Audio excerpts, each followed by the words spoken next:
पुण्यभूमी पवित्र, जिथे नांदतो ज्ञान राजा सुपात्र, तया आठविता महापुण्य राशी, नमस्कार साष्टांग ज्ञानेश्वरासी.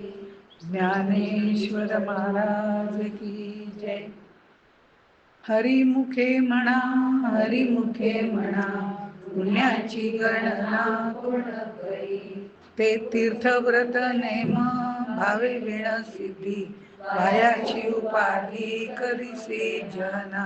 भाव बळे आकळे एरवी नाकळे, करतळी आवळे जैसा हरी. पारियाचा रवा घेता भूमीवरी, यज्ञ परोपरी साधन तैसे. ज्ञानदेव म्हणे निवृत्ती निर्गुण, दिधले संपूर्ण माझे हरी. हरिमुखे म्हणा, हरिमुखे म्हणा, पुण्याची गणना कोण करी. आज आपला 12वा अभंग सुरू होतोय. गुरु आज्ञेसारखं दुसरं साधन नाही, नामासारखा दुसरा परमार्थ नाही, आणि तोच संत संघ आणखीन त्याच्या जोडीला मिळाला. तिथे त्याच्याबरोबर तीर्थयात्रा घडल्या की ध्यानीमनी सातत्याने हरिनाम मुखामध्ये आपोआपच यायला सुरुवात होते. वेगळं काही त्याच्यासाठी करावं लागत नाही. आणि म्हणून हा जो 12वा अभंग जो आहे हा मात्र सगळ्या म्हणजे 9, 10, 11 या सगळ्याचं एकत्रित सारांश रूपाने सांगितलेला असा हा 12वा अभंग आहे. आणि त्याच्यातनं हे भावबळे आकळे एरवी ना कळे, म्हणजे भावभक्तीने आपल्याला ते कळतं, त्याशिवाय आपल्याला ते कळत नाही. काय ते कळत नाही म्हणजे ते तत्व आपल्याला कळत नाही. अशा पद्धतीने त्यांनी त्यांचं अनुभव कथन इथे आपल्याला केलंय. त्यांना तो अनुभव आलेला आहे माऊलींना, त्यामुळे त्यांना तो अनुभव आलाय. तर अनुभव सिद्ध वचन त्यांनी आपल्या पुढे मांडले. आणि तो कसा आहे, नामस्मरणामुळे करतळी आवळा जैसा हरी, अशा पद्धतीने करतळावरी ठेवल्याप्रमाणे दिसतो. तीर्थक्षेत्री जाणं म्हणजे तीर्थव्रत नेम भावविण सिद्धी, याच्याबद्दल आपण बरंचसं पहिल्या 3 अभंगांमध्ये बघितलेलं आहे की तीर्थव्रताला जाणं, व्रतवैकल्य करणं, नेम करणं, हे सगळे प्रकार आपण पाहिले. आणि काही अपवाद वगळता सगळ्या गोष्टी बऱ्याच वेळाला उपाधी वाढवण्यात जातात. म्हणजे आपल्या बाबतीत असं होतं की आम्ही इकडे जाऊन आलो, मी तिकडे करून आलो, मग पायी पदयात्रा केली वगैरे, असं आपण बरंच काही काही सांगत राहतो. ते न सांगता, सांगायचंच नाही असं नाही, त्याच्यात अहमपणा नाही. आपण सांगितलं तर दुसऱ्याला उत्तेजन पण मिळू शकतं की आपण यांनी केलं, आपल्याला करायला काही हरकत नाही, या पद्धतीने. त्यामुळे सांगायलाही हरकत नाही, पण त्या सांगण्यामध्ये अहमची बाधा असू नये एवढंच त्याच्यामध्ये. तुम्हाला नाही जमणार हो, मी म्हणून ते केलं असं फक्त सांगू नये एवढंच त्यातला हे. तीर्थक्षेत्री जाऊन आलं, एवढी पदयात्रा केली, इतके नेम केले, हे सगळे सांगण्याच्या गोष्टी नाही आहेत. त्या आमच्याजवळ ठेवण्याच्या गोष्टी आहेत. सांगितल्या तरी त्या दुसऱ्याला प्रेरित करतील या पद्धतीने सांगाव्या, म्हणजे मग त्यालाही त्याच्याबद्दल जाण्याची ओढ निर्माण होते. अशा तऱ्हेने करावं. पण हे मी माझं सांगताना काही वेळेला आपण थोडा अतिरेक करून पण सांगतो. अगदी असा अनुभव आला वगैरे असं वगैरे सांगतो. अनुभव आलेला असतो, पण असं असं घडलं एवढं सांगावं. अनुभवच आलाय मला आणि मी सिद्ध झालो या भावनेने ते सांगू नये. पण आणि हा आपल्याला जो अनुभव येत असतो ना, तो खरा असतोच असं नाही. त्या आपल्या मनाच्या धारणा पण बऱ्याच वेळेला असतात. जसं मी म्हटलं की उदाहरण म्हणून सांगते. एक म्हणजे असं म्हणतात ना, अष्टसात्विक भाव जागे होतात, पण ना सुगंध येतो वगैरे असं पण म्हणतात ना, काहीतरी अनुभव येताना सुगंध येतो, अष्टसात्विक भाव येतात, डोळ्यातनं पाणी येतं, हाताला कंप सुटतो वगैरे वगैरे. पण मला एकदा मी जपाला बसले आणि खरंच सुगंध यायला लागला. म्हटलं बापरे, इतकं छान सुगंध येतो, अगदी भारावून गेले मी त्याच्यामध्ये. म्हटलं आपल्याला अनुभव आला बरं का. आणि नंतर मग मला कळलं की खालच्यांचं उदबत्तीचं, आमच्याच खाली राहत होते, त्यांचं देवघर म्हणजे फ्लॅटची सिस्टीम असल्यामुळे त्यांच्याच वरती आमचं देवघर, त्यांच्या उदबत्तीचा वास मला येत होता आणि आमच्या उदबत्तीचा वास वेगळा होता. त्यामुळे असं वाटलं की आपल्याला अनुभव येतो. असंही काही वेळेला फसवणूक आपल्याला होण्याची शक्यता असते. त्यामुळे अनुभव आला म्हणून लगेच सगळ्यांना सांगत सुटू नये, ते त्याची खात्री करून घ्यावी.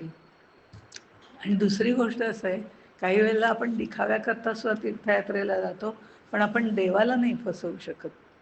लोकांना फसवू शकतो, कारण लोक द्वैतामध्ये राहणारे आहे. पण तो देव जो आहे, ज्याला आपण फसवूच शकत नाही, तो आपल्या हृदयात असतो. त्याला आधी कळतं मी काय बोलते ते, आणि मग आपण बोलतो.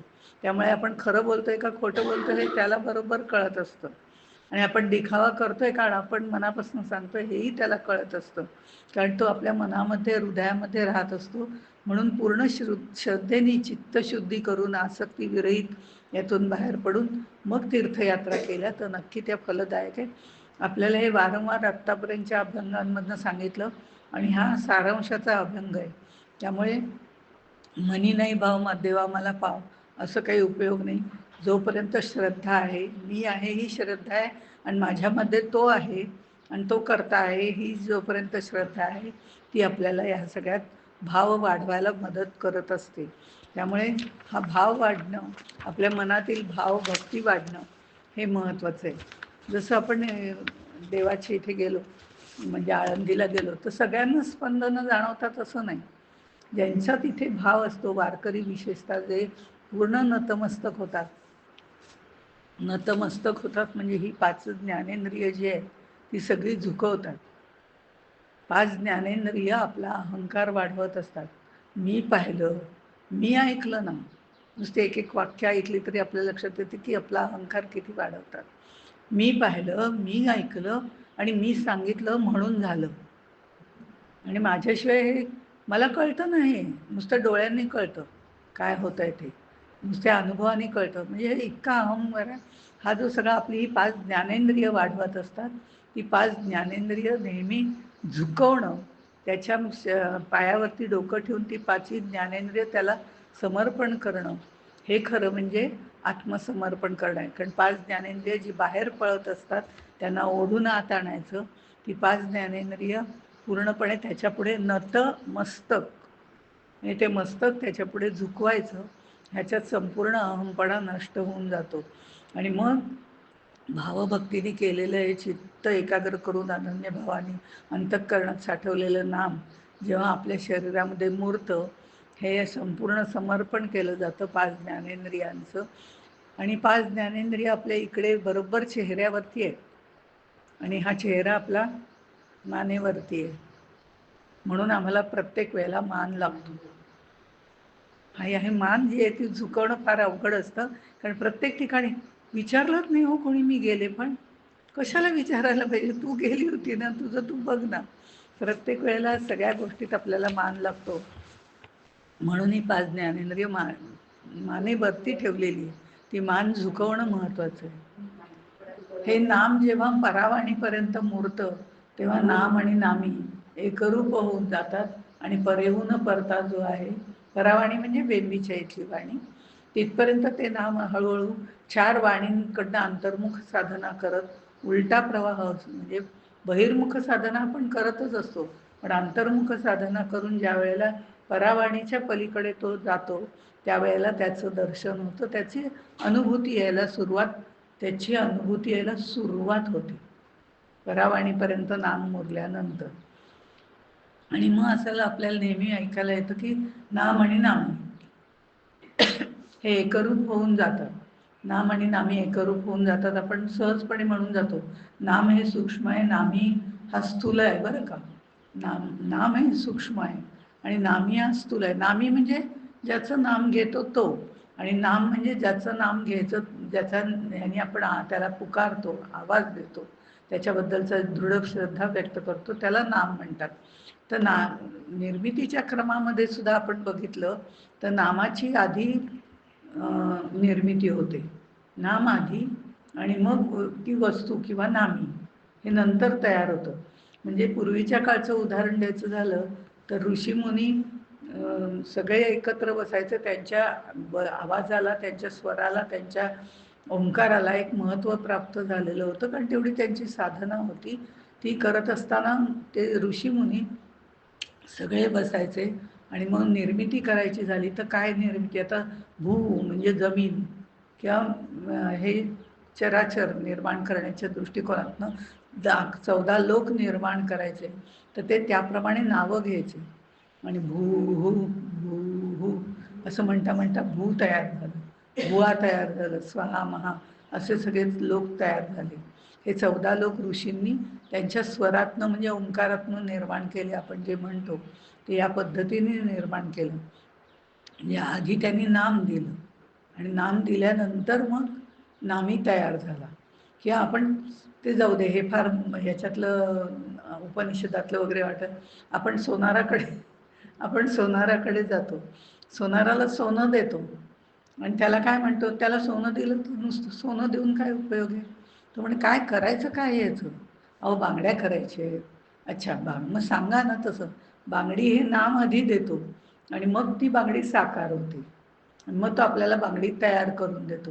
म्हणजे आधी नाम मग रूप, आधी नेहमी सूक्ष्म मगच स्थूल. म्हणून नाम आणि नामी अशा पद्धतीने त्याचा व्यवहारात जशी निर्मिती आहे तशीच परमार्थामध्ये निर्मिती आहे.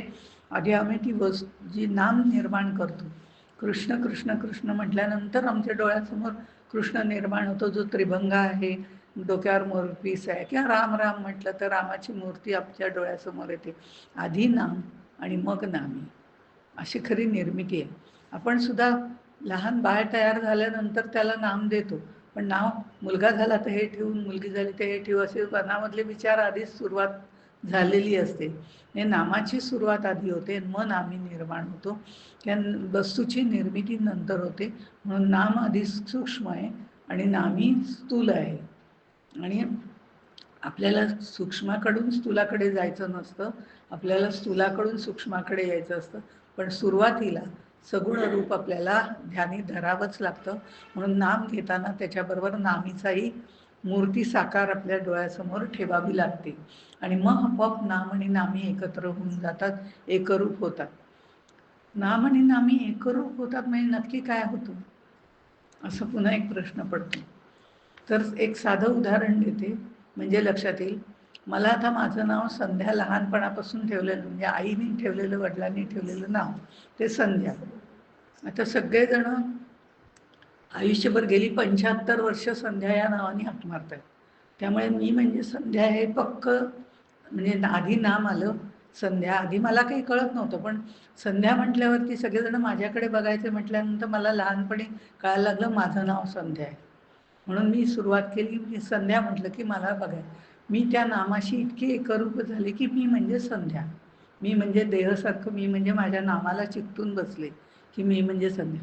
रस्त्याने जात असताना सुद्धा मी असं चालले होते, मागून कोणीतरी संध्या संध्या अगं थांब ना असं केलं, तर मी पटकन मागे वळून बघितलं. कारण संध्या जगात दुसरं कोणी नाहीच, मीच. इतकी मनामध्ये पक्की भावना. आणि नंतर लक्षात आलं की एक आई म्हणजे छोट्या मुलीला म्हणत होती, अगं संध्या हात सोडून कुठे चालली, ये इकडे परत. म्हणजे ती मला म्हणत नव्हती, पण मी माझ्या नामाशी एवढी एकरूप झाली. हे नाम आणि नामी हे एकरूप होणं आहे. तसं भगवंताबरोबर ज्या वेळेला आपण नाम घ्यायला सुरुवात करतो, त्याचं रूप, नाम घेता घेता त्याचं रूप, त्याचे गुण, त्याचे चरित्र हे सगळं आपल्या मनामध्ये ठसायला लागतं. ते गुण आपल्यामध्ये यायला लागतात. ही सगळी प्रोसेस सांगायला 1-2 वाक्यामध्ये आहे, पण प्रत्यक्षात आचरणात यायला खूप वेळ लागतो. पण ही सगळे आपल्या अंगामध्ये त्याचे गुण यायला लागतात. त्याच्याबरोबर आपलं संवाद साधायला सुरुवात होते आणि मग हळूहळू तो नामी त्या नामाशी एकरूप होऊन जातो. आपल्याला त्याचं नाम घेताना नुरूप डोळ्यासमोर नाही आलं तरी चालतं. म्हणजे सगुण रामाकडनं आपण निर्गुण रामाकडे जातो, सगुण कृष्णाकडनं निर्गुण कृष्णाकडे जातो आणि अशा तऱ्हेने सगुणाकडून निर्गुणाचा प्रवास सुरू होतो. त्यावेळेला नाम आणि नामी आपोआपच एकटे एकमेकांशी एकरूप होऊन जातात. अशा तऱ्हेने मंत्राचं सामर्थ्य वाढतं, जे त्यांनी आपल्याला आधीच्या ह्याच्यामध्ये सांगितलं. आता ह्या सगळ्या ह्याच्यामध्ये भावबळे आकळे एरवी नाकळे करतळी आवळे ठेवल जैसा हरी. भावबळ आपलं संपूर्ण भाव त्याच्या, म्हणजे कर्तृत्व भोक्तृत्व. जसं कर्तृत्व मी म्हटलं की भोक्तृत्व मला येतं आणि ते जन्ममृत्यूच्या चक्रामध्ये आपण गुंतून पडतो. पण प्रत्येक गोष्ट भगवत प्रित्यर्थ म्हणजे भगवंतासाठीच केली, भगवंताच्या आज्ञेनीच केली, भगवंतासाठी शुद्ध भावनेनी केली, यज्ञ भावनेनी केली. यज्ञ भावनेनी म्हणजे यज्ञ करायचा नाही, इदम न मम स्वाहा या भावनेने केली. ह्या भावना महत्त्वाच्या आहेत. आणि मग तशा पद्धतीने जर आपण ही सगळी ची साधना करत गेलो, सगुणाकडून निर्गुणाकडे जायची सुरुवात केली आणि त्याच्यामध्ये भक्तिपूर्ण भक्तिरसाने ओथंबून तेच केल्यानंतर हा हरी करतळावरी आवळा ठेवल्याप्रमाणे आपल्याला समजतो. हा कळतो. पहिल्या ह्याच्यातला शब्द आधी कळतो, नुसताच कळतो. कृष्ण म्हणजे काय हे कळलं, पण हळूहळू त्याचे गुण, त्याच्या सगळ्या गोष्टी, त्याची नीती एक एक आपण व्यवहारातही अवलंबायला सुरुवात केली किंवा त्याच्याप्रमाणे वागायला सुरुवात केली. कारण रामासारखं वागणं कठीण आहे, कृष्णासारखं काहीतरी वागणं. रामाच्या बाबतीमध्ये ते आदर्श आहे आणि आदर्शाला मिठी मारणं फार अवघड असतं. आदर्शात आदर्श राम, श्रीराम जय राम जय जय राम असं आपण म्हणतो, पण प्रत्येक वेळेला आदर्शयुक्त वागणं आम्हाला जमत नाही. कृष्णाच्या बाबतीमध्ये थोडंसं आम्ही 19-20 वागू शकतो असंही म्हटलं जातं. पण कृष्ण असो किंवा राम असो, रामाचा आदर्श ठेवून कृष्णाच्या प्रमाणे वागायला काही हरकत नाही. हा समतोल समासम दोघांमधलं घेऊन त्याप्रमाणे वागून आपल्याला ज्या वेळेला आपण कृतीही करतो, कृतीमध्येही तो भाव असतो. जीवभूते शिवपूजा हे सुरू होतं. त्यावेळेला ते तत्व आपल्याला कळतं. कसं कळतं म्हणजे सर्व बाजूनी कळतं. करतळावरी आवळा ठेवल्याप्रमाणे. आवळा करतळावर ठेवल्यावर इकडूनही दिसतो, इकडून त्याला जरा डाग पडलाय वाटतं, तिकडून नाही, तिकडून चांगला कडक आहे एकदम. म्हणजे ह्या बाजूनी बघितलं तर आहे, छान आहे, चवही चांगली असावी, रंगही छान आहे. खाऊन बघितल्यावरती त्याची चव कळते. बाहेरून या सगळ्या गोष्टी कळत असतात. ही चव बघणं म्हणजे देवदर्शन घेणं. हे चव बघून नंतर तो स्वाद जिभेवरती रेंगाळणं म्हणजे त्याचं अनुभूती येणं. तो स्वाद आवळा असो नसो, तो जिभेवरती कायम स्वरूपात रेंगाळत राहतो. अशा तऱ्हेने भावबळे कळे करतळी आवळे जैसा हरी, अशा पद्धतीने त्यांनी सांगितलेलं आहे. ज्ञानदेव म्हणे निवृत्ती निर्गुण दिधले संपूर्ण माझे हाती. इथे ज्ञानदेव म्हणे निवृत्ती निर्गुण. वृत्ती म्हणजे आपल्या चित्तामध्ये निर्माण होणारे सगळे तरंग जे असतात ते. आता हे चित्तामध्ये जे तरंग निर्माण होतात त्यात चांगले पण असतात, वाईट पण असतात. आणि ज्ञानदेव सगळ्या दृष्टिकोनातून सांगतात की माझे जे निवृत्तीनाथ आहेत ते चांगलंही नाही, वाईटही नाही, कोणतेच त्यांच्यात अंतरंगामध्ये तरंग निर्माणच होत नाहीत. आमच्या मनामध्ये वेगवेगळ्या वृत्ती निर्माण झाल्या की आपोआपच वेगवेगळ्या वृत्ती निर्माण झाल्यानंतर त्यातनं त्याप्रमाणे आपल्याला कृती करायची वृत्ती आधी आणि मग कृती निर्माण होण्याची शक्ती आपल्याला मनाप्रमाणे मिळत जाते आणि वृत्तीतून कृती निर्माण होते. पण इथे यांच्या मनामध्ये सुख दुःख या कुठल्याही वृत्तीच इथे निर्माण होत नाही.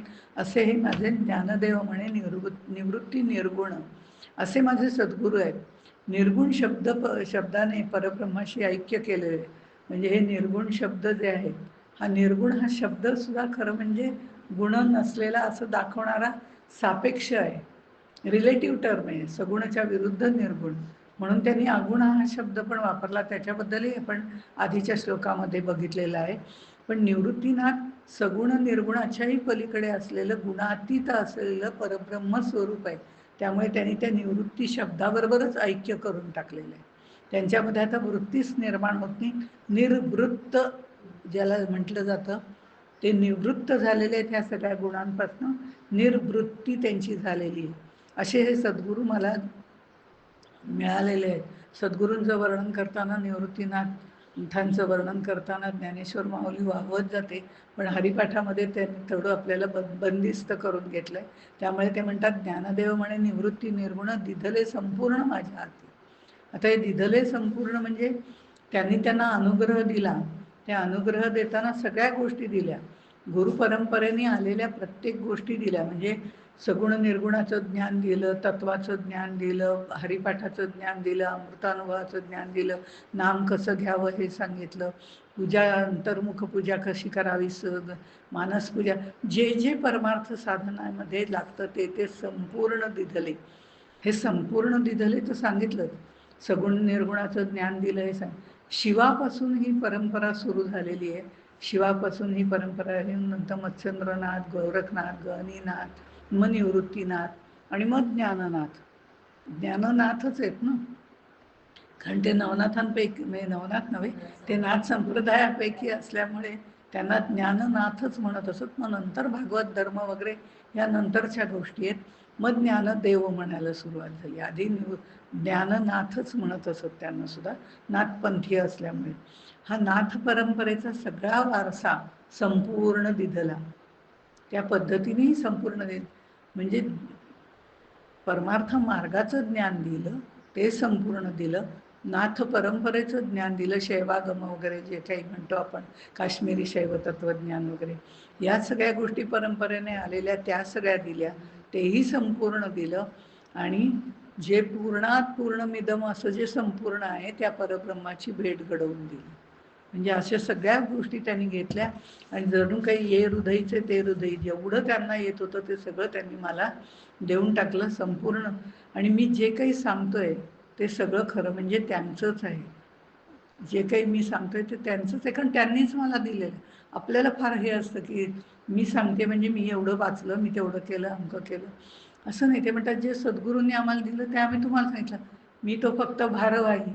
तुकाराम इकडचं घेतलं तिकडचं तिकडे टाकलं, इकडचं घ्यायचं तिकडे टाकायचं, एवढंच मी करतो. इतकं सहज सोपं ते आपल्याला करून सांगतात की ज्यामुळे आपला अहंकार कमी व्हावा. मी जे काही सांगतोय ते त्यांचंच आहे, माझं ह्याच्यात काहीच नाही. संत कधी आपल्याकडे कर्तेपणा घेत नाहीत, कारण करता करविता सद्गुरू आहे, करता करविता परब्रह्म परमेश्वर आहे, ही त्यांची धारणा असते. तशीच धारणा जर आपल्याला आपल्यामध्ये तयार करायची असेल तर आपल्याला काय म्हणायला पाहिजे? हरिमुखे म्हणा, हरिमुखे म्हणा, पुण्याची गणना कोण करी, तीर्थव्रत नेम भावे विण सिद्धी, वायाची उपाधी करीसी जना, अवबळे आकळे रविना कळे, करतळी आवळे जैसा हरी, पारियाचा रवा घेता भूमीवरी, यत्न परोपरी साधन तैसे, ज्ञानदेव म्हणे निवृत्ती निर्गुण, विधले संपूर्ण माझे हाती, हरिमुखे म्हणा, हरिमुखे म्हणा, पुण्याची गणना कोण करी, समाधी हरीची समसुखे भिण, न साधेल जाण द्वैत बुद्धी, बुद्धीचे वैभव आम्ही नाही तुझे, केशवराजे सकळ सिद्धी, सिद्धी सिद्धी निधी अवधीच उपाधी, जव त्या परमार्थी मन नाही, ज्ञानदेवा रम्य रमले समाधान, हरीचे चिंतन सर्व काळ, हरिमुखे म्हणा, हरिमुखे म्हणा, पुण्याची गणना कोण करी. पहिली ओळ झाल्यानं म्हणजे पहिला अभंग झाल्यावरती आपण पुन्हा हरिमुखे म्हणा म्हणून तोच अभंग म्हणतो, म्हणजे मग लक्षात येतं कुठल्याचा अर्थ सांगायचा राहिला. ज्ञानी पारियाचा रवा घेता भूमीवरी, हा एक दृष्टांत म्हणून तो पुन्हा म्हणायचा, म्हणजे आपल्या लक्षात येतं कुठलं काही राहिलं का सांगताना. पारियाचा रवा घेता भूमीवरी यत्नपर, हा एक दृष्टांत दिलेला आहे. एकरूप होण्याच्या दृष्टिकोनात म्हणा किंवा अशा दृष्टिकोनातनं त्यांनी तो एक पारियाचा रवा, पारा, आपण पारा जर खाली पडला तर आपल्याला तो पटकन उचलता येत नाही, आपण घ्यायला गेलो की आणखीन त्याचे तुकडे तुकडे होतात. तसं आपल्या मनाची सुद्धा वृत्तीची निवृत्ती करायला जावं ना तर बऱ्याच वेळा अनेक वृत्ती निर्माण होतात. आपल्याला सांगितलं की गप्प बसा, पण गप्प बसा हे सांगायला सुद्धा बोलावंच लागतंय ना. अरे सगळ्यांनी गप्प बसा रे, सगळ्यांनी गप्प बसा रे, हे सांगायला कोणाला तरी बोलावं लागतंच. तसं जसं आहे तसं पारियाचा रवा सुद्धा काय वेगवेगळे वेगवेगळे त्याचे तुकडे होत जातात, आपण त्याला गोळा करायला जावं तो एकसंध होत नाही.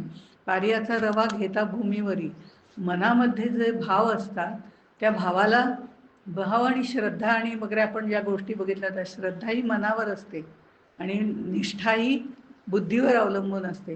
हा पारियाचा रवा घेताना श्रद्धा असली आणि त्याच्यामध्ये कोणीतरी दुसऱ्याने काहीतरी बडबडलं की आपली श्रद्धा लगेच डळमळीत होते. अगं नाही, मला काही त्यांचा अनुभव नाही आला तसा, ते गुरु बिरू काही करू नको बरं का, असं आपण फार काही काही सांगायला जातो. गुरु कोणी कसा करावा आणि कुणी कुठला करावा हे एकमेकांना कधी सांगू. नाही तर काही जण, मी जाते अमक्या अमक्यांना गुरु करायला, येतेस का तू, तर तू पण चल. ती काय भाजी घ्यायला मी चालले मेथीची गड्डी आणि तू पण येतेस का माझ्याबरोबर, असं म्हटल्यासारखं आहे. गुरूंचे सुद्धा स्वर जुळावे लागतात. गुरूंना सुद्धा आपण आपल्या मनाची तयारी झाल्याशिवाय पहिली गोष्ट आपल्याला गुरु मिळत नाही. मिळाले तर त्यांचे ना आपली वेवलाईन जुळावी लागते, ती जुळत नाही. तर अशा ठिकाणी आपण सद्गुरू करायला जाऊ नये. कुणी सांगताय म्हणून सद्गुरू करू नये. भावाची श्रद्धा, श्रद्धेचं हे विखरून जाणं असं होण्याची शक्यता असते. आणि त्यामुळे होतं काय, हे पारियाचा रवा जो आहे तो गोळा करणं अवघड असतं, तसं गुरु करणं हेही अवघड आहे. दुसऱ्याच्या सांगण्यावरनं करू नये, ती वेळ यावी लागते. आपली वेळ आली की आपल्याला आपले सद्गुरू आपणहून भेटायला येतात. हे पक्कं ध्यानामध्ये ठेवावं. तोपर्यंत आपल्याला जो देव आवडेल त्या देवाची पूजा अर्चा आणि हे करत राहावं, त्या मार्गाने जावं. असं काही नाही की अमुकच करावं आणि तमुकच करावं, पण एक काहीतरी सगुण आपल्या डोळ्यासमोर ठेवावं, जेणेकरून आपली श्रद्धा निष्ठेमध्ये बदलेल. आणि हा पारयाचा रवा जो सारखा भूमीवरती सांडू नये, गोळा करायला जावं तसं तुकडे होतात, मनात भाव नसेल तर त्याचा काही उपयोग नसतो. अशाप्रमाणे पारयाचे कण उचलून घेण्याचा प्रयत्न करणं जसं चुकीचं आहे, कारण त्याचे तुकडेच होत जातात, तसंच मनात भाव नसताना हरिमुखे म्हणणं हेही काही उपयोगाचं नाही. तर फक्त प्रदर्शन होतं, दर्शन व्हायला मात्र त्याचा वेळ लागतो. अशा तऱ्हेने ते सांगितलेलं आहे. आणि पुढे मग त्यांनी म्हटलंय, समाधीच हरीची समसुखे विण. मागच्या ह्याच्यामध्ये संपूर्ण दिदले, निवृत्तीनाथांनी मला संपूर्ण दिदले असं त्यांनी सांगितलं. या संपूर्णचं भान आलं ना, भान म्हणते हा, दर्शन अनुभव नाही, नुसतं भान आलं, त्या संपूर्णाची जाणीव आली आणि ती मनामध्ये हृदयामध्ये ठसून राहिली की मग समाधी अवस्थेकडे जाण्याची आपली तयारी होते. अष्टांग योगामधलं मागच्या एका श्लोकामध्ये आपण सगळं बघितलेलं आहे आणि हे थोडेसे सार घेऊन पुढे आलेले असे श्लोक आहेत. त्यामुळे ही 8वी पायरी आहे समाधी. मग त्याच्यात सविकल्प आहे, निर्विकल्प आहे. मागच्या वेळी आपण समाधीपर्यंत येऊन थांबलो होतो, कारण ह्याच्यामध्ये समाधीबद्दल त्यांनी सांगितलेलं आहे. समाधी म्हणजे अगदी खरं सांगायचं तर समाधी म्हणजे अष्टांग योगातली समाधी खूप वेगळी आहे. आणि समाधी लागणं म्हणजे त्याला तुर्या अवस्थेमधनं सविकल्प निर्विकल्प समाधी, त्या परब्रह्माशी एकरूप होण्याची अलीकडची अवस्था म्हणजे समाधी. समाधी म्हणजे एकरूपत्व नाही. समाधी म्हणजे तुर्या अवस्थेचं उन्मनी अवस्था नव्हे. समाधी अवस्था म्हणजे तुर्या अवस्था. सविकल्प म्हणजे काही एखादी मनामध्ये विकल्प ठेवून, काहीतरी मनामध्ये इच्छा ठेवून तिथे केलेली समाधी, त्यातनं पुन्हा बाहेर पडता येतं. कारण रोज समाधी लावणारे अनेक लोक आहेत आणि जे लोक समाधी लावून त्या परब्रह्माची प्राप्ती करून परातत्वाचा स्पर्श करून परत येतात आणि लोकांपर्यंत जाऊन लोकांतामध्ये राहतात. एकांतामध्ये लोकांतामध्ये एकांत, अशा ज्या प्रक्रिया केल्या जातात त्यांच्या बाबतीत, समाधीमध्ये ते एकांतात असतात, तेव्हा परमेश्वराकडनं सगळं ज्ञान घेतात. पुन्हा ते लोकांतामध्ये येतात, लोकांना सगळं ज्ञान देतात, कारण कोणीतरी हा देणारा पाहिजेच ना. तशीही समाधी सविकल्प असते. निर्विकल्प म्हणजे या सगळ्यातनं पूर्ण होऊन त्याच्याशी एकरूपता येते, उन्मनी अवस्था प्राप्त होते, तो त्याच समाधी अवस्थेमध्ये राहतो. तो उपदेश वगैरे करायला काही जात नाही. निर्विकल्प. पण निर्विकल्प समाधी असणारे सुद्धा काही वेळेला म्हणजे देवाच्या आज्ञेप्रमाणे लोकांमध्ये येऊन लोकांतामध्ये राहतात, पण तेच आपली मठी करून किंवा आपलं स्थान तिथेच ठेवून ते लोकांमध्ये जात नाहीत, लोक त्यांच्याकडे येतात. 3 प्रकारचे असतात साधू. ते एक असतात ते हिमालयात वगैरे राहतात, म्हणजे जिथे फारसं जनसंपर्क येत नाही, असे लोकही समाधी लावतात. आत्ता आपल्याला ते समाधी म्हणजे काय याच्यात जायचं नाही आहे, कारण ती अवस्था आपल्याला प्राप्त करून घ्यायची असते. दुसरे लोक जे असतात ते आपली मठी तयार करून, के मठ वगैरे आश्रम तयार करतात, एखादी झोपडी, लोक येता जातात त्यांच्याकडनं अनुभवाचा सल्ला घेऊन जातात. आणि काही लोक जे आहेत ते लोकांमध्ये जाऊन त्यांना गोळा करून त्यांच्यामध्ये पारमार्थिक प्रेम निर्माण करतात. असेही साधू संत सज्जन समाधी लावणारे लोक. पण हे समाधीमध्ये राहणारे सगळेजण समाधीच हरीची समसुखे विण, न साधेल जाणं द्वैत बुद्धीचे वैभव अन्य नाही तुझी, एका केशराजी सकळ सिद्धी. हरिचिंतनामुळे समाधान मिळतं, समाधीमुळे समाधान मिळतं. सुखदुःख समेकृत्वा ही जी टर्म आहे, हे जे सांगितलं जातं त्या पद्धतीने आपोआप राहायची. त्या सुखामध्ये आपण आनंदही घेतो, पुन्हा त्यातनं बाहेर पडू शकतो.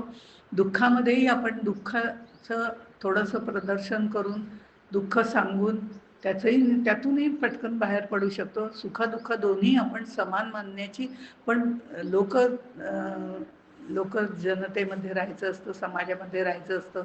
त्यामुळे दुःखाचंही काही वेळेला आपल्या मनातला आवेग बाहेर काढून टाकावा लागतो आणि त्यातनं आपल्याला पुन्हा बाहेर पडता येतं. असं सुखदुःख समेकृत्वा ही समाधीची समाधान, आणि त्यामुळे त्याच्यापासून मिळणारं जे समाधान आहे ते सगळ्यात महत्त्वाचं आहे. आणि ते समाधान जे आहे हे द्वैत बुद्धी नाहीशी करतं. मी माझे मावळून तू तुझे, परमेश्वर भक्ती ही परिपूर्णरित्या नामस्मरण. मग समाधी करण्याची काय आवश्यकता नाही, नामस्मरणाने सुद्धा हे होऊ शकतं. नामस्मरणाने जर पंचकोश दूर होऊ शकतात, नामस्मरणाने जर परावाणीपर्यंत जाता येऊ शकतं, तर ही एक प्रकारची नामसमाधीच आहे. प्रत्येक आपल्या रोमारोमातून गोंदवलेकर महाराजांसारखं अजपाजप सुरू झाला तर ती एक प्रकारची समाधीच आहे. कारण ते सातत्याने अनुसंधानात राहून सर्व कार्य करणारे आहे. मग हा वासनांचा क्षय आपोआपच रामनाम जर सगळ्या शरीरात भरलं तर शरीरातली 5 ज्ञानेंद्रिय तिकडेच वळली तर कर्मेंद्रियांचा काही उपयोग नाही, तीही ज्ञानेंद्रियांप्रमाणे तिकडेच वळतात. कारण मन त्यांना तिकडे न्यायला सुरुवात करतं. आपोआपच द्वैतबुद्धी नाहीशी होते आणि नामी आणि नाम आपण मगाशी बघितलं त्याप्रमाणे एकरूप होऊन जातात. योग, याग, तप यापेक्षा हरिनाम हे सोपं आहे. त्यामुळे ते आपण ब्रह्मरूपच होऊन जाऊ शकतो असं त्यांनी सांगितलं. आणि हे सांगताना ते असं म्हणतात की बुद्धीच्या बाबतीमध्ये रिद्धी सिद्धी निधी अवघीचं उपाधी जावे त्या परमानंदी मन नाही. नामात एकदा मन रमत गेलं की बुद्धीमुळे जी विचारांची गती निर्माण होते ती आपोआप कमी होते आणि बुद्धी पण आपोआप तिकडेच वळते. बुद्धी जी फाटे फोडणारी असते ती आपोआप कमी होते, कारण फाटे फोडणारी बुद्धी आपल्याला विषयाकडे नेते आणि वेगवेगळ्या पद्धतीने विषयांचं आकर्षण निर्माण करते. पण हीच बुद्धी नामस्मरणामध्ये आपण ठेवली आणि तिला सातत्याने त्या बुद्धीला नामस्मरणाचं वळण देत राहिलं की आपोआपच ही बुद्धी तिची विचारांची गती जी आहे ती आपोआपच कमी होते आणि ती परमेश्वराकडे लागते. आणि मग निष्ठा म्हणजे आतापर्यंत मनाच्या ह्याच्यावर निर्माण होणारी श्रद्धा होती ती आता बुद्धीच्या जोरावर असणारी निष्ठा तयार होते. आणि मग त्या निष्ठेचा मग आपण जसं म्हणतो की घरात नळ आहे, वेगवेगळ्या प्रकारचे नळ आहेत घरामध्ये, पण त्याच्यात जर पिण्यासाठी पाणीच नसेल तर काही त्याचा उपयोग नाही. घरात निरनिराळे नळ आहेत, नळाच्या पाठीमागे पाण्याचा साठा आहे. तो भरपूर पाण्याचा साठा म्हणजे महत्त्वाचा कुठला आहे, तो परमात्म्याचा साठा आहे. त्यातनं पाणी जर आपल्याला प्यायचं असेल तर नळ कुठलाही असू दे, सोन्याचा असू दे, चांदीचा असू दे, नाही तर आणखीन कुठला असू दे, त्याच्यामागे पाणी असणं महत्त्वाचं आहे. तसं हरिनामाच्या मागे भावभक्ती असणं महत्त्वाचं आहे.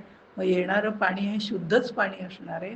आणि मग इथे त्यांनी म्हटलंय की खरं तर शुद्ध म्हणजे पाणी खरं तर शुद्धच असतं, पण त्याच्यामध्ये बाकीच्या गोष्टी मिसळतात. गंगोत्री ही म्हणजे शुद्ध पाण्याचीच आहे, पण गंगा जसजशी मोठी होत चालली तसं स्वर्गातनं आलेली गंगा आहे ती शुद्धच आहे, पण त्याच्यातनं आलेली जी सगळा पाणी प्रवाह जसा वाढत जातो तसतसं ते अशुद्ध व्हायला लागतं. तसं आमचं परमेश्वरापासून आलेला आमचा जीव हा मुळामध्ये शुद्धच आहे, पण तो जेव्हा या मायेमध्ये गुरफटत गेला, आपण मग पाहिलं मागच्या वेळेला, गुरफटत जातो तसतसा तो अशुद्ध किंवा थोडासा शबल नंतर बराचसा तमोगुणी रजोगुणी असा होत जातो. त्याला पुन्हा रामनामाची तुरटी लावायची आणि त्याला पुन्हा शुद्ध करता येतं.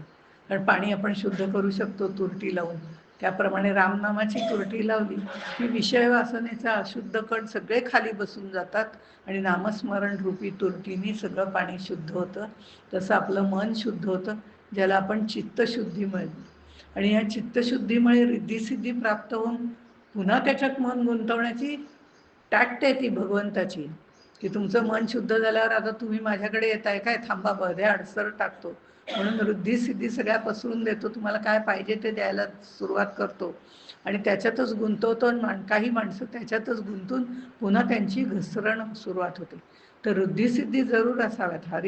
सर्व काळ हरिचिंतन केल्यानंतर एवढं समाधान प्राप्त झालं, रिद्धिसिद्धी प्राप्त झाल्या, परमानंद प्राप्त झाला, हे सगळ्या गोष्टी या आनंद सागरामध्ये भक्त पोहत राहिला, पण पट्टीच्या पोहणाऱ्याला कधी आपल्या वजनाचा भार होत नाही. एवढ्या सगळ्या गोष्टी घेऊन तो आता चांगला तगडा झालाय असा. पण तगडा झालेला जरी असला तरी त्याला पाण्यामध्ये पोहायला काही प्रॉब्लेम येत नाही, त्याला त्याच्या वजनाचा भार जाणवत नाही. कारण त्याचं वजन त्याने ते वाढवलेलं असलं तरी सुद्धा त्याची तो उपयोग करून घेत नाही. उपयोग म्हणजे चांगल्या दृष्टीने उपयोग म्हणत नाही, त्याचं लोकांमध्ये आपला अहंकार वाढवण्यासाठी उपयोग करत नाही. म्हणून त्याला ते सगळं वजन असलं तरी ती पोहण्याची क्रिया तो सहजपणे करू शकतो, किंबहुना आपल्याबरोबर आणखीन 4 जणांना घेऊ शकतो एवढं. आणि मग एका केशीराजे सर्व केले, हे बुद्धीचं वैभव आहे. बुद्धीच्या वैभवाच्या बाबतीमध्ये असं थोडंसं सांगितलं जातं की बुद्धीच्या बाबतीमध्ये पाठांतर वगैरे ह्या सगळ्या गोष्टी असतात ना, हे सुद्धा बुद्धीचं वैभव आहे. एखाद्याला काही गोष्टी पाठांतराच्या असतात, काही गोष्टी लक्षात राहतात. अगदी सणावळी सुद्धा, कोणाचे जन्म किती साली, कोण कुठल्या दिवशी कुठे गेलं होतं, त्यावेळेला मंगळवार होतं. पण हे सगळे बुद्धीचे जरी असले तर ते स्मरणशक्तीचे, बुद्धीचे म्हणता येत नाही. तर बुद्धीचं म्हणजे परमार्थाच्या बाबतीमध्ये फाटाफूट करणारी बुद्धी सोडून द्या. जी आत्मभक्तीकडे जाणारी जी बुद्धी आहे ती परमेश्वर अर्पण करून, परमेश्वरार्पण बुद्धी ज्याला म्हटली जाते, ती बुद्धी खरी महत्त्वाची आहे. ती ह्या सगळ्या गोष्टी आपल्याला प्राप्त करून देते. फाटे फोडणारी बुद्धी असं काही करत नाही. आणि बुद्धी आली की आपोआप निष्ठा तिथे निर्माण होते.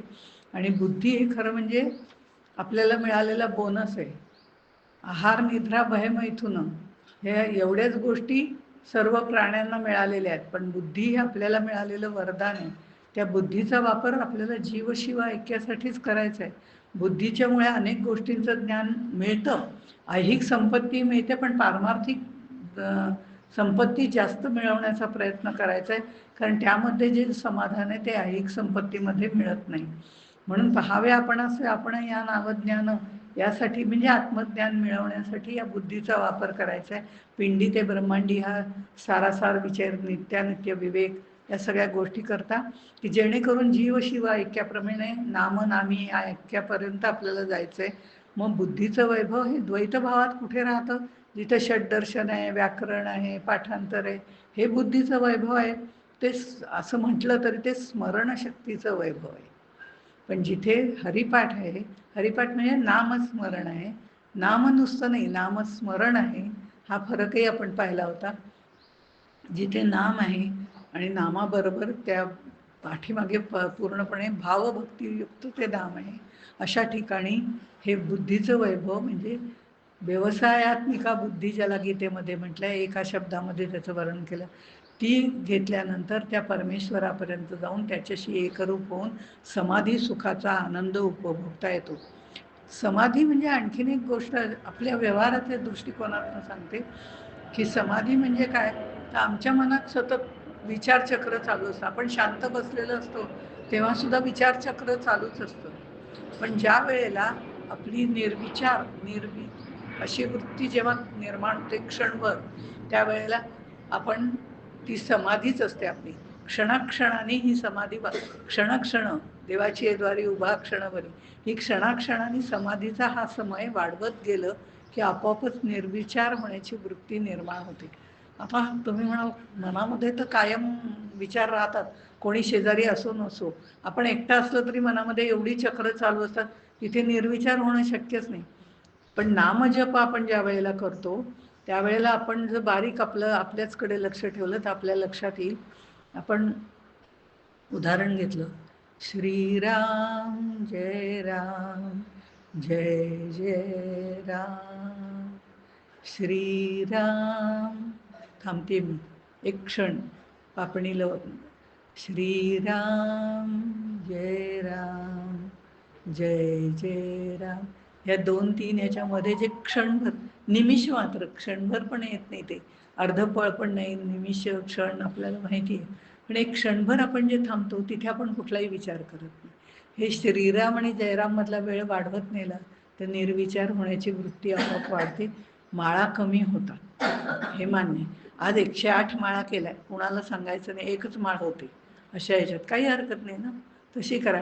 आपोआपच श्रीराम म्हटल्यावर डोळ्यासमोर तो उभा राहतो, जयराम म्हटल्यावर त्याचा उद्घोष केला जातो, त्याला आपल्या जवळ बोलावलं जातं, हाक मारली जाते आणि जय जय राम म्हणून त्याचा उद्घोष केला जातो. म्हणजे त्याच्या बाबतीतल्या सगळ्या प्रक्रिया मानसपूजेतल्या या 3 शब्दामध्ये होऊन जातात. 3 आणि 2 ठिकाणी शांत वृत्ती निर्माण होते. हा वृत्तींमधला निर्विकार क्षण आपल्याला अशा पद्धतीने टिकवता येतो, लांबवता येतो. आणि ही जी समाधीचाच काळ आहे हा, एक प्रकारे जर म्हटलं तर. ज्ञानदेवा म्हणे रम्य हे दिधले हरीचे चिंतन सर्व काळ. रम्य समाधान दिलेलं आहे. थोड्या वेळापुरतं मिळणारं समाधान नाही आहे, कायमस्वरूपी मिळणारं समाधान दिलं आहे. जिथे बुद्धी आहे, भावना आहे, क्रियाशक्ती आहे, या 3 गोष्टी मनुष्य जीवनामध्ये आपल्याला मिळालेल्या आहेत. बुद्धीचं वरदान मिळालं, मी गोष्ट वगैरे सांगत कृष्णाच्या पदात पडले नाही की बुद्धी कशी माणसाला मिळाली. आपल्याला उपनिषदातली गोष्ट माहिती आहे ती. तर बुद्धीची बुद्धी म्हणा, भावना म्हणा, क्रियाशक्ती म्हणा, या 3 गोष्टींची मनुष्य जीवनाला जोड असते.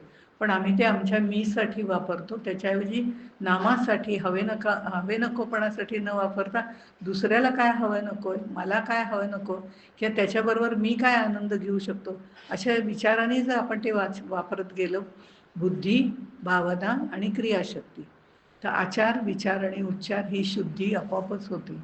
माणूस त्रिगुणात्म मुक्त होतो. सद्बुद्धी जागी केली की विचार शुद्ध होतात. म्हणून बुद्धी त्याच्यासाठी आहे. सद्बुद्धी जागी केली की विचार चांगले होतात, सद्भावना जागृत केली की आचार चांगले होतात आणि सत्क्रिया आपोआपच घडायला लागते. आणि मग सदा सर्व काळ स्वरूपसिद्धी मिळाल्यासारखं सहज समाधी, ज्याला एकनाथ महाराज म्हणतात. एकनाथ महाराजांच्या एकनाथी भागवतामध्ये सहज समाधीचं वर्णन केलेलं आहे. आचार विचार शुद्ध करण्यासाठी ते महत्त्वाचं असतं. आणि तसं जर आपल्याला करायचं असेल तर हरिमुखे म्हणा हा सोपा मार्ग. मग समाधी वगैरे लागते की नाही याची विचार करण्याची गरज नाही, आपोआपच आपण तिथे जातो. ज्ञानदेवांचा चरित्राचा आपण विचार केला तरीसुद्धा आपल्या लक्षात येतं की त्यांना प्रापंचिक समृद्धी फारशी काही नव्हती. घरदार आहे, बंगला आहे, गाडी आहे, एकनाथ महाराजांना होतं. म्हणजे गाडी नाही, घरदार वगैरे, वाडा वगैरे असं सगळं. पण ज्ञानेश्वर माऊलींना तसंही नव्हतं. त्यांचा चरित्राचा विचार केला तर घरदार, शेतीवाडी काही नव्हतं, पण प्रापंचिक समृद्धी नव्हती, पण शांती समाधानाची समृद्धी भरपूर होती. नंतर त्यांना सिद्धी त्यांच्या पायाशी लोळण घेत होत्या. त्या सिद्धींचा बडेजाव त्यांनी कधीच केला नाही. पण दृश्य जगतामध्ये आपण आहोत, वावरतोय, म्हणून सिद्धींचा बडेजाव त्यांनी केला नाही. पण हे दृश्य जगत शाश्वत नाही याची त्यांना जाणीव होती. त्यामुळे सिद्धींचा वापर नामस्मरणाच्या दृष्टिकोनातनं त्यांनी, या विश्वाचं सौंदर्य वाढवण्याच्या दृष्टिकोनातनं त्यांनी केलं. आणि मग ते विश्वाकार व्हायला सुरुवात झाली. हे विश्वातील सौंदर्याचा साक्षात्कार त्यांना झाला. त्यामुळे त्याच्यामध्ये रम्य हा शब्द आलेला आहे. नाही तर रम्य शब्द घालायचं काही कारण नव्हतं. समाधानात रमले म्हटलं चाललं असतं, पण रम्यता जी आली, रम्यता म्हणजे सौंदर्य. हे सौंदर्य कसलं आहे? साक्षात्काराचं आहे, समाधानाचं आहे. पण त्याचबरोबर सगळ्या सिद्धींच्या बरोबर आपण त्यांना घेऊन तिथपर्यंत जातोय, किंबहुना त्यांचा आधार घेऊन जातोय, पण त्याचा वापर दुसऱ्यासाठी न करता जग अशाश्वत आहे हे लक्षात घेऊन जे शाश्वत आहे ते नाम घ्यायला त्यांनी सुरुवात केली आणि तिथपर्यंत ते गेले. आणि म्हणून ते आपल्याला सांगतात हा सोपा मार्ग आहे. म्हणून हरिमुखे म्हणा, हरिमुखे म्हणा, पुण्याची गणना कोण करी. समाधी हरीची समसुखे बिण, न साधेल जाण द्वैत बुद्धी. बुद्धीचे वैभव अन्य नाही तुझे, एका केशव राजे सकळ सिद्धी. सिद्धी निधी अवघीच उपाधी, ज्ञानदेवा रम्य रमले समाधान. हरीचे चिंतन सर्व काळ. हरिमुखे म्हणा, पुण्याची गणना कोण करी. नित्य सत्यमित हरिपाठ ज्यासी, कळी काळ त्यासी न पाळे दृष्टी. रामकृष्ण उच्चार अनंत पाक्षी, पापाचे कळप पळती पुढे. हरी हरी हरी हरी शिवाचा, म्हणती देवाचा दया मोक्ष. ज्ञानदेवा पाठ नारायण नाम, पाविजे उत्तम निज स्थान. हरिमुखे म्हणा, पुण्याची गणना कोण करी.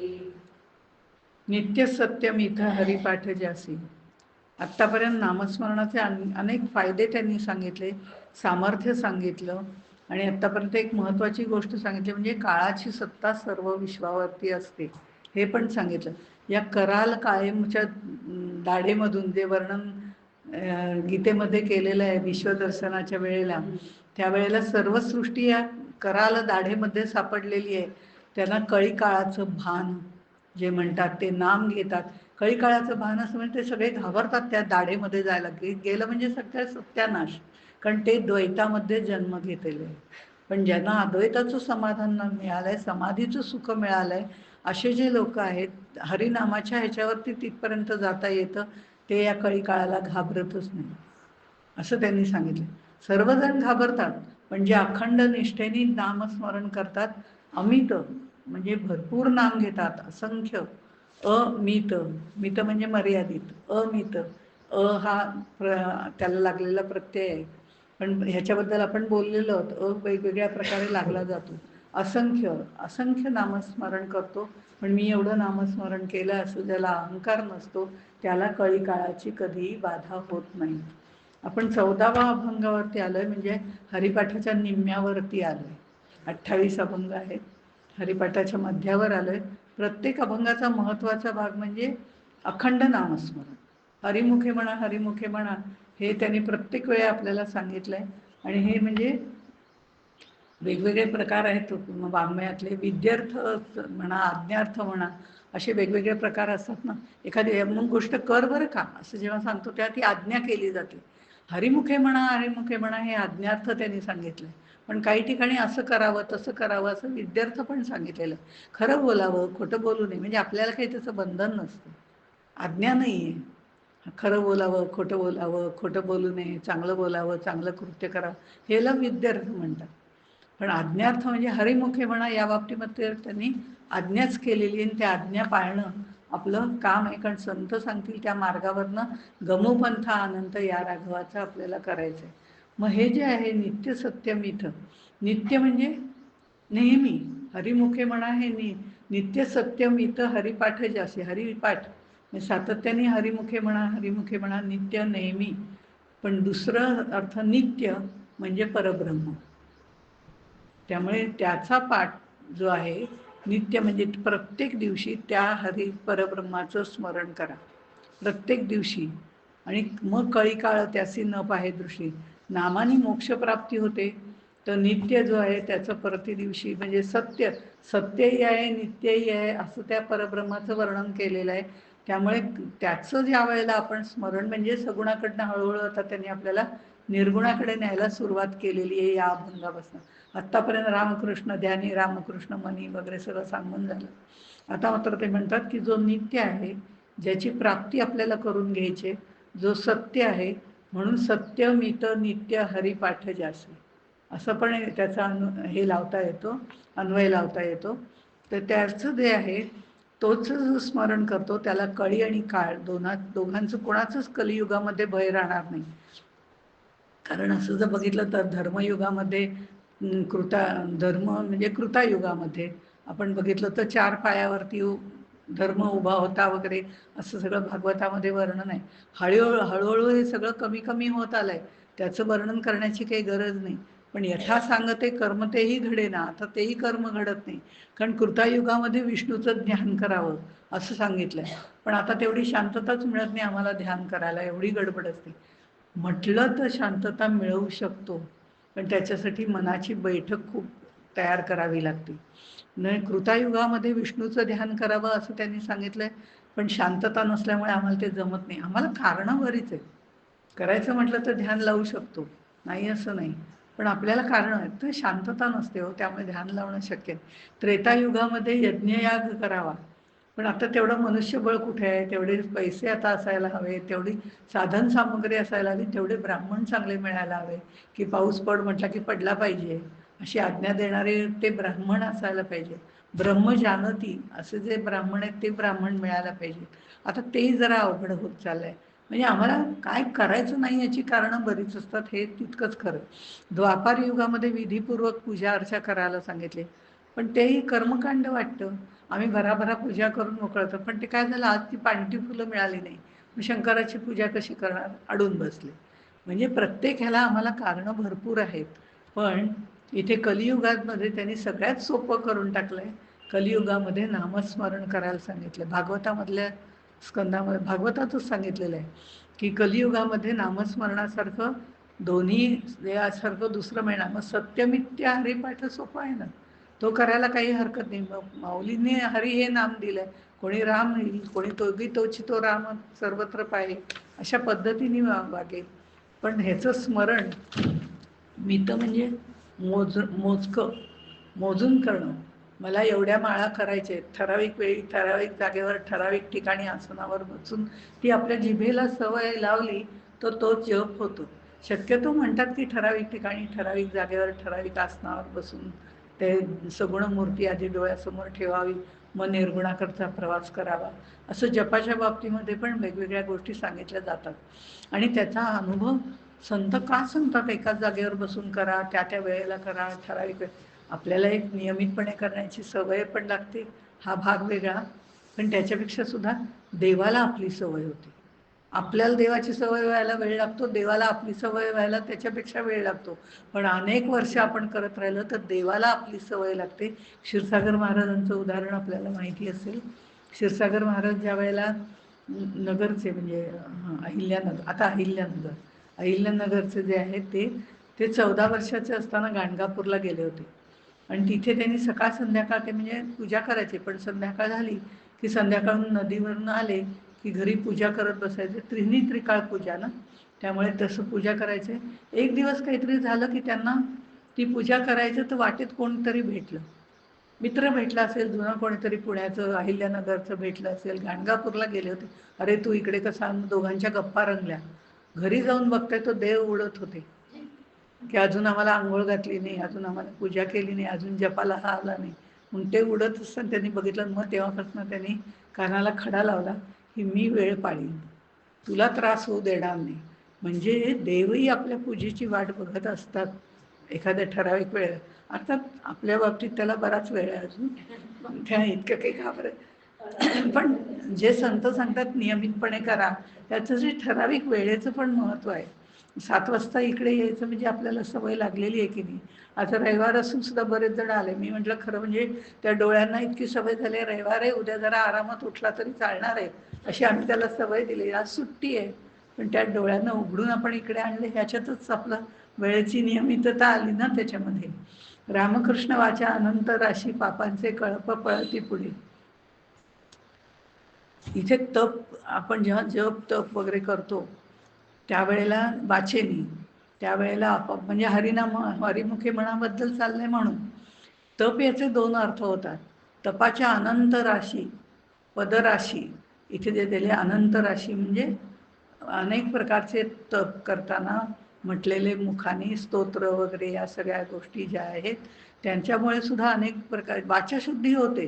पण त्याच्यामागे जर भाव असेल तर चित्तशुद्धी सुद्धा होते आणि अनेक जन्मीचं पुत्र म्हणजे जे पुण्य जे आहे ते आपल्या नामस्मरणामुळे आपल्याला प्राप्त होतं. आपोआपच पुण्यपदरी आल्यावरती पापाची संख्या कमी होते. कारण अख्खा दिवसभर जर आपण नामस्मरणात राहिलो, त्याच्या अनुसंधानात राहिलो, तर वाईट विचार वाईट कृती आपण करतच नाही. आपोआपच चांगल्याच कृती आपल्या घडत राहतात. पुण्यपदरी जमा होतं. अर्थात पुण्य भोगायलाही पुन्हा यावं लागतं. आता वाणीने रामकृष्ण जप केला की अनेक तपांचं पुण्य केल्यासारखं. तप करणं म्हणजे एखाद्या गोष्टीमध्ये बुडून जाणं, त्याचं सातत्याने चिंतन करणं, अनुसंधान करणं. तप करणं म्हणजे अगदी अरण्यात जाऊनच प्रत्येक गोष्ट करायला पाहिजे असं नाही. सदासेवी आरण्य तारुण्य काळी, म्हणजे सगळ्या गोष्टी असताना अरण्यात जाणं म्हणजे मनाच्या पातळीवरून अरण्यात जाणं, मनाच्या पातळीवरून वैराग्य भोगणं. बाहेर एक अतिशय विद्वान, म्हणजे विद्वान म्हणण्यापेक्षा पूर्ण ज्यांना समाधी सुख मिळालेलं आहे, ज्यांना एकरूपता आलेली आहे, अशा एक शंकराच्या भक्त होत्या, पुण्याला आहेत. म्हणजे त्या नव्या पेठेच्या इथे त्यांचा घर आहे, रेग्युलर वाडा आहे, त्याच्यात त्या राहतात. त्यांना मुलं बाळं आहेत, सगळं आहे, म्हणजे मुलगा सुनं वगैरे सगळे. पण त्यांच्या इथे आरती होते त्यावेळेला बऱ्याच वेळेला आपल्याला सुद्धा त्या शंकराच्या पिंडीला पूर्ण काळं केलेलं असतं. त्या जर त्या ध्यानामध्ये मग्न झाल्या तर त्याच्यावरती असे 3 हे उठतात, म्हणजे गंध लावल्यासारखं. हां, म्हणजे पूर्ण काळं हे केल्यानंतर त्याच्यावरनं बोट फिरवून नाही का आपण मंगळागौरीला असं करतो, आपल्याला हाताने करावं लागतं. त्यांच्या सामर्थ्याने त्या तेवढं करू शकतात आणि बरेच जण त्यांच्याकडे येतात, म्हणजे त्यांचे अनुयायी आहेत. नावाच्या बाबतीत मी जरा धच आहे, नावं लक्षात राहत नाहीत, पण असू दे. आपल्याला त्याच्यामागचा उद्देश आहे बघायचा आहे, की मी जे म्हणते ते की जप तप सातत्याने अनुसंधान.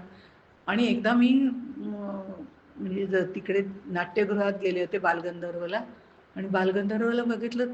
एरवी त्या सोमवारी तिथे त्यांच्या दर्शनाला त्या पांढरी शुभ्र साडी विडी अगदी म्हणजे कलावती देवी वगैरे कशा दिसायच्या तशा अत्यंत म्हणजे पूर्ण तेजस्वी वगैरे दिसतात त्या साधनेच्या ह्याच्यामध्ये. आणि मी बालगंधर्वला गेले होते, तिथे पहिल्या दुसऱ्या लाईनमध्ये त्या दिसल्या. म्हटलं अरे बापरे ताई, तुम्ही इकडे कशा काय? आणि त्यावेळेला त्या व्यवस्थित मेकअप करून आलेल्या होत्या, लिपस्टिक वगैरे लावलेली, गळ्यात घातलेलं, साडी बिडी. नाटकाला आली. नाटकाला आल्यावर नाटकाला आल्यासारखंच यायचं, पण घरी गेल्यावर सोडून टाकायचं. काय आहे, मुलं बाळं विचारतात की आई चल ना सिनेमाला, येतेस का? नाही नाही, मी नाही, आता मी अनुसंधानात राहते ना, मग मी सिनेमाला नाही येणार. कशाला? जा ना, काही बिघडत नाही सिनेमाला जायला. मग सिनेमाला जाताना त्यांच्याबरोबर नटून तटून वैराग्यासारखं गळ्यात तुळशीची माळ घालून त्यांच्याबरोबर जायला आईला न्यायला नको त्यापेक्षा? काही हरकत नाही. हा बाह्यवेश आपला नेहमी चांगलाच असावा, काहीच प्रश्न नाही, पण अंतर्मुखातनं अनुसंधान असावं हे जे संत सांगतात ते बाह्यवेशावरती कुणाचं जाऊ नका. आणि मला कळे ना, ह्या इथे नाटकाला आले, छानपैकी रोमध्ये बसले, मुलांबरोबर खातायत सगळं, मी बघत होते अशी. आपलं लक्ष भलतीकडेच ना. त्यामुळे पण त्यांचं जे अनुसंधान आहे सोमवारचं, ते आपण बघतो. त्यांचं अनुसंधान काही 3 तास त्यातले त्यांनी जर मुलांकरता दिले, हळूहळू मुलं काय करतील, येतोस का सिनेमाला? नाही बा मी नाही येत. मग पुन्हा विचारेल, येतेस का, जरा आम्ही नाटकाला चाललो, येतेस का? नंतर आईला विचारूच नका ना, ती आई तर कधी येतच नाही. मग मुलांबरोबर जे आपलं सौख्य आहे ते त्यांचं वाढणार कसं? त्यांच्या ह्याच्यात राहून त्यांच्याबरोबर त्यांच्यासारखं आचरण पण करायला पाहिजे. नातवंडांसारखं नातवंडांबरोबर पण बोलायला हवे. मग तुझा तो कोण जो राम आहे ना, येस, दॅट गॉड पार्टिकल वगैरे असं काय काय असं मुलं म्हणतात आता जे परदेशात शिकून येतात, असं वेगवेगळे पण त्यांना गॉड तरी म्हणतात ना. मग त्या गॉडचा अर्थ त्यांना समजून सांगा ना, उत्पत्ती स्थिती लय, हाच त्याचा अर्थ आहे ना गॉडचा, नाही का? त्यामुळे ऑर्गनायझेशन डिस्ट्रॉय वगैरे या पद्धतीने जनरेशन ऑर्गनायझेशन डिस्ट्रॉय करणं या दृष्टिकोनातून हाच अर्थ आहे. मग हे त्यांना समजल्या अर्थ म्हणतात, अरे अच्छा आहे, असा आहे का अर्थ? मग त्यांना आवड निर्माण करताना त्यांच्याप्रमाणे करावी लागते. सांगायचं तात्पर्य हे सहज समाधीचं लक्षण आहे. म्हणजे काही जण म्हणतात फारच नटून थटून येऊन बसतात. लोकांना आपण चांगलं वाटणं आणि आपल्याबद्दल चांगलं वाटणं, उगीच गबाळ्यासारखं, येरा गबाळ्यासारखं इथे येऊन बसायचं, त्याला काही अर्थ नसतो. चांगलं राहावं, आपले विचार चांगले होतात, दुसऱ्यांचे विचार चांगले करावे, बाह्य रूप कसंही असलं तरी अनुसंधानात राहावं. हे जे आहे हेही एक प्रकारचं तपच असतं. वाणीने रामकृष्ण जप केला तरी अनेक ह्याचं पुण्य मिळतं, अनंत पापराशी जळून होतात. कारण पापांना त्यांच्याकडे यायलाच भीती वाटते. आपल्याला सकाळी 3 वाजता 4 वाजता उठून नामस्मरण करा म्हणून सांगतात संत वगैरे, तर त्यावेळेला आम्हाला गाढ झोप, मला तर बरोबर 3 वाजताच झोप लागते, गाढ झोप. आणि मग कशाचं उठताय आणि कसला ब्रह्ममुहूर्तन कसलं काय असं आपण म्हणतो ना. पण ही पापं त्यावेळेला बरोबर आपल्याला झोपवायला येतात, की तू झोप, तू जर उठलास आणि तुझं नामस्मरण केलं तर आम्ही कुठं जायचं? आम्हाला तुझ्याचकडे यायचं आहे ना. त्यामुळे तुला झोपवून ठेवायचं काम आमचं आणि आपल्याला उठवायचं काम सद्गुरूंचं. सद्गुरू आपलं काम करतात, आपण सद्गुरूंकडे जायचं का गाढ झोपायचं ते आपलं आपल्यावरती ठरवलं. आणि मग हरी हरी हरी हा मंत्र शिवाचा, म्हणती जे वाचा तया मोक्ष. माऊलीने लोकांना त्यावेळेलाही शिवशैववाद याच्याबद्दल आपण बघितलं होतं. ते पुन्हा पुन्हा तेच सांगण्यात काही अर्थ नाही. नामस्मरणाच्या बाबतीमध्ये माऊली एवढंच सांगतात की शिवशंकराचा आदर्श त्यांनी पुढे ठेवायला सांगितलेत, कारण ते नाथपंथी आहे आणि नाथ संप्रदायाला अनुसरून त्यांनी ते सांगितलेलं आहे. वैष्णव संप्रदायाचे लोक विष्णूचं नाव घ्यायला सांगतील. भगवान शंकर अखंड हरीचं नाम घेत होते. विठोने शिरी घेतला देव राणा आपण बघतो. हे हरिहर ऐक्य त्यांच्यामध्ये येतं. हे अखंड नामस्मरण भक्तियुक्त अंतःकरणाने घ्यायचं आहे. मग ते म्हणताना डुकरून करणे पण काही उपयोग नाही. मग शिव शिव म्हणतोयस, का शव शव म्हणतोय? काही वेळेला म्हणता म्हणता होतं आपले शब्द स्लिप ऑफ टंग ज्याला म्हटलं जातं तशा पद्धतीने होतं. शिव शिव शिव शिव शिव शिव शिव शिव शिव. काही वेळेला त्या नादामध्ये आपण म्हणतो. ते शेतकऱ्याची कथा माहिती आहे आपल्याला सगळ्यांना. तो जाता जाता शव शव शव शव करतो आणि तो पुजारी त्याला रोज सांगतो शव शव शव काय म्हणतो. श मधला श अधिक ई अधिक व असा शिव होतो तो पंडित ना. त्यामुळे तो तशा पद्धतीने सांगतो की श अधिक ई अधिक व ई हे शक्तीचं स्थान आहे. तेच तू काढून टाकल्यावर शव याचा अर्थ काय होतो. तो म्हणतो मला त्यातलं काही कळत नाही, मी त्या शंकराला शव म्हणून पण त्यालाही त्याचीच ओढ निर्माण झालेली असते. त्याने जर शव शव म्हणायचे मग काय म्हणू, शिव म्हणू का. शिव शिव शिव शिव शिव शिव शिव शिव शिव हात लावू काय करू. आणखीन वेगळे चाललंय ते बरं चाललंय शिव शिव, पण भावभक्तीने तो शिवच म्हणतोय नाही का. असं आहे. त्याप्रमाणे ह्या आपण जसं याच्या बाबतीत म्हणतो की अशा पद्धतीने सातत्याने श्रम घ्यावे लागतात. हरिमुखे हे आपल्या मनामध्ये एवढं पटकन येत नाही. ज्ञानदेवा पाठ नामा नारायण नाम पाविजे उत्तम निजस्थान. असं त्याला निजस्थान म्हणजे त्या शंकराप्रती जीव शिव ऐक्यापर्यंत जायचं आहे. निजस्थान अंतिम गंतव्यस्थान, लास्ट डेस्टिनेशन ज्याला म्हटलं जातं, असं तिथपर्यंत आपल्याला तिथपर्यंत जायचं आहे. ज्ञानदेवा म्हणे पाठ नारायण, ज्ञानदेवा पाठ नारायण नाम. पाठ म्हणजे हे नाम इतकं आता उठता बसता घ्यायची सवय झाली ते पाठच झालंय आणि त्यामुळे तो पाठीशी उभा राहतोय. म्हणजे पहिल्यांदा आपण बघितलं, आता आता तो पाठीशी उभा राहायला लागला समाधीपर्यंत आल्यानंतर. आधी नाही, आधी म्हणतं चाललंय तुझ्या उड्या मारणं ते चालू दे. नंतर आता शांत बसलायस ना, षटसंपत्ती धारण केलीस ना, आता माझ्या समाधीपर्यंत आलाय, आता मी तुझ्याकडे बघतो. तोपर्यंत तो वाऱ्यावर सोडून देत नाही. आपण इकडे तिकडे जायला लागलं की थापट्या मारतो आपल्याला, हे नामस्मरण अशा पद्धतीने थापट्या मारत असतो. पण समाधीपर्यंत आल्यावर त्याला थापट्या माराव्या लागत नाही, तर आपोआपच होऊन जातं. आणि मग तो आपल्या पाठीशी पाठी पुढे उठता बसता. आपण जर बसलेलं असलं तर तो आपल्या इथे उभा राहतो. आपण जर झोपून नामस्मरण करत असतो, बरं नाही आहे पण मुखात नाम यायला काही हरकत नाही, झोपून नामस्मरण, तो आपल्या उशाशी बसतो. म्हणजे त्याची स्टाईल बदलते पण तो आपल्या जवळ मागे पुढे उभा, पुढे उभा मंगेश मागे उभा मंगेश, तशा पद्धतीने त्याचं सुरू होतं. आणि मग ही जी साक्षरता जी आपल्यामध्ये निर्माण होते ती, हा पाठामध्ये साक्षरता पण आहे ना. हरिपाठ लिहिणं, हरिपाठ नर्तन करून म्हणणं, हरिपाठ वाचणं, ह्याच्यामध्ये वाचायला येईल किंवा जेव्हा लिहिता वाचता येतं तेव्हा. ही साक्षरता जर लक्षात घेतली तर समाजामध्ये पण 3 प्रकारचे साक्षर असतात. सगळ्यांना साक्षरच म्हणतो आपण. नुसतं सही करणारा जो असतो, आपली आपली फक्त सही करू शकतो, त्यालाही साक्षरच म्हणतात. दुसरा सही करतो आणि थोडंफार टल ब, मग आता नाही काय, ओम नमोजी आद्या, ओम ओम न मोजी आद्या. आता काहीच मोजायचं नाही की काय, न मोजी आद्या, आधी काहीही मोजू नका. आम्ही कुठे काय मोजतोय, आम्हाला काही लिहिताच येत नाही वाचता येत नाही तर मोजणार काय. अशा पद्धतीने पण निदान न मोजी आद्या असं तरी टल करत वाचणारे लोक आहेत. अर्थात भक्तिभाव असेल तर गोष्ट वेगळी, ती तो भाग वेगळा. हे मी इथे फक्त साक्षरतेबद्दल सांगते. आणि तिसरे उच्च विद्याविभूषित असे लोक असतात. असेच 3 प्रकार परमार्थामध्ये सुद्धा आहेत. पहिल्या दोघांना फारसं नामस्मरण साधना लोकांसाठी ऐक गोष्टी मिळाव्या म्हणून करणारे पहिले दोघं. पण नंतरचे जे आहे ते अनन्य भावाने निरपेक्ष करणारे, ग्रॅज्युएट त्याच्यामध्ये डॉक्टरेट मिळवणारे, म्हणजे त्यांना ज्ञान भोळा भाव भक्तीचा असा पण नाही आहे. त्यांनी शास्त्रही शिकलेलं आहे, त्यांनी ज्ञानही मिळवलेलं आहे, त्याच्यासाठी त्यांनी अध्ययन अध्यापनही केलेलं आहे. आणि असे जे संतांच्या मार्गावरनं चालून अनुभव घ्यायचा प्रयत्न केलेला आहे आणि सद्गुरूंनी दिलेलं नाम जे श्रद्धेने घेत आहेत आणि ज्यांना विदेही अवस्था प्राप्त झाली ते डॉक्टरेट मिळवलेले सुशिक्षित असं म्हणायला हरकत नाही. अशा तऱ्हेने देही असून विदेही प्राप्त तिथपर्यंत आपण आलोच होतो. हे जे निजस्थान, ते तेजोमय स्थान जे उत्तम, म्हणजे वरती, आणि तम जिथे तमाचं काहीही सगळं मावळून गेलेलं आहे, अज्ञानाचा अंधार मावळून गेलेला आहे, असं जे नामस्मरण भक्ती जिथे त्यांना सहज सोपी होऊन गेले, अनुसंधानात असल्यामुळे सातत्याने घडते आणि ते त्यांची सहज समाधी होऊन गेले, असं इथपर्यंत जर तुम्हाला यायचं असेल तर आपल्याला हरिपाठच म्हणायला हवा. तो ते म्हणताना सांगतायत, हरिमुखे म्हणा हरिमुखे म्हणा, पुण्याची गणना कोण करी, नित्य सत्यमित हरिपाठ ज्यासी, कळी काळ त्यासी न पाहे दृष्टी, रामकृष्ण उच्चार अनंत राशी तप, पापाचे कळप पळती पुढे, हरी हरी हरी मंत्र हा शिवाचा,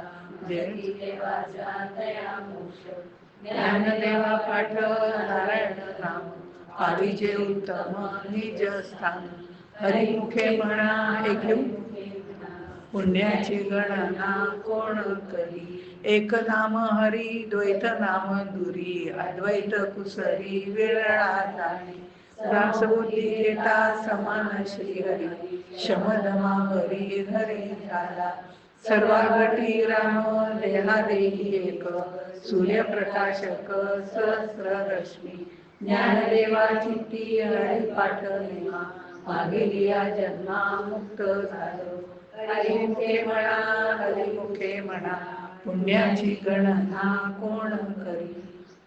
हरण करणारा तो हरी, असं आपल्याला, हरी म्हणजे दुःख, अगदी सुरुवातीपासून हरीचे आपण किती रूप पाहिली बघा. हरी म्हणजे दुःख हरण करणारा बघितलं, हरी म्हणजे द्वैत बुद्धींचं हरण करणारा बघितलं, हरी म्हणजे पाप हरण करणारा बघितलं, हरी म्हणजे मनाचं हरण करून उन्मन करणारा असा हरी बघितला. एक नाम हरी द्वैत नाम दुरी, हे सगळे द्वैतात येणारे प्रकार आहेत, पण नाम एकच आहे, ते अद्वैत आहे, अद्वय आहे. आणि अद्वैत कुसरी वेळा जाणे, कुसरी म्हणजे कौशल्य, एक 5-10 मिनिटात होईल हा बघ. कौशल्य, कुसरी म्हणजे कौशल्य त्यातलं, हे अद्वैतातून द्वैताकडे नेण्याचं कौशल्य जे आहे ते नुसतं हरी या शब्दातच आहे. त्याला या वेगवेगळ्या रूपातनं पहा, आपोआपच तुमची प्रगती, पण आपली सगळ्यांची प्रगती याप्रमाणे होईल. दुःखातून हरण करणारा, मग द्वैत बुद्धी हरण करणारा, मग अगदी मनाचं उन्मन करायला नेण्यापर्यंत, म्हणजे ह्या सगळ्या स्टेप्स त्याप्रमाणे आपल्याही होऊ शकतात. हरिनामाशिवाय जे जे काही आहे ते द्वैताचा बोध करून देणार.